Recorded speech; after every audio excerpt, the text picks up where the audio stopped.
For the repair of PM-100 Radder ankle, the following procedures were necessary: replacement of various electronic components and general cleanup of the unit.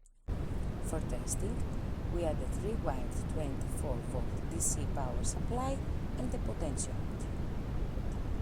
As we manipulate the potentiometer, the unit reacts accordingly and we can see the needle of the indicator moving.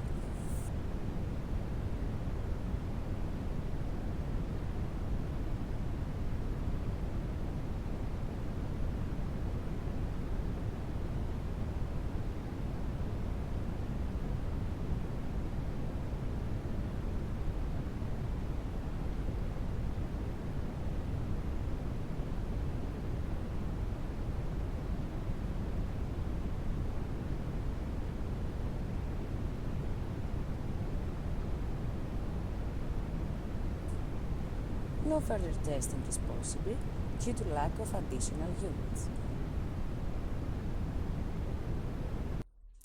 It is now clear that the PM-100 is working successfully and it is ready to be delivered to the customer.